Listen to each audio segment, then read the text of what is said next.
So I was in my 8th grade U.S. history class, and we were passing out tests, and a girl says, "Mr. Horn, I got these two answers right. You marked them wrong, Madison and Cheyenne." And I looked at her test. I said, "Talk to me after class." And so she comes after class, and I said, "Now, Jane, I know you've made A's on all your tests this year, and this test you made in 88, and these 2 points are really important to you, but I really would urge you just to drop this and not to push this any farther." And she looked at me and she goes, "No, I want my 2 points." And so we look at her test, and it's the states and capitals, and you fill in the blank, and Cheyenne and Madison are there, but I've circled them in red, and I've put an X. And I said, "Jane, when I graded this, Cheyenne and Madison were blank. That's why I circled them." And she said, "No, I remember doing them all." And I said, "No, Jane, that's wrong." And she said, "No, I know I did." And I said, "Jane, you're lying." And she started to cry, and I said, "Jane, we're going to have to deal with this. So let's put it off until tomorrow. But probably your parents are going to get involved with this, so I would share this with them perhaps tonight, and to think about it some more." So the next day I come to school early. I always am the first one there making coffee, and the principal is there. And she says to me, she says, "Mike, the Smiths are in my office, and can you go get Jane's test?" So we go in. It turns out, by the way, I find out later that the Smiths had gone to the headmaster, and the headmaster had sent them to the principal. So I come in and I explain the whole story to them, and the Smiths say, "Well, Jane told us this last night, and she was very adamant that she wrote those in there and that she did not lie, and we believe her."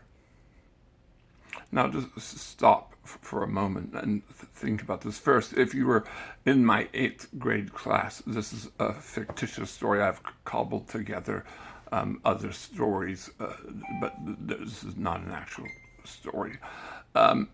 So pretend for a moment that these parents are loving parents who want the best for their child. What are they thinking? And here's what I think they're doing. I think they're trying to prevent their child from suffering the indignities of being called a liar. And so this is their attempt at being good parents, but I think it's a terrible thing that they're doing. 8th grade is a wonderful time to learn these lessons. There's hardly any consequences.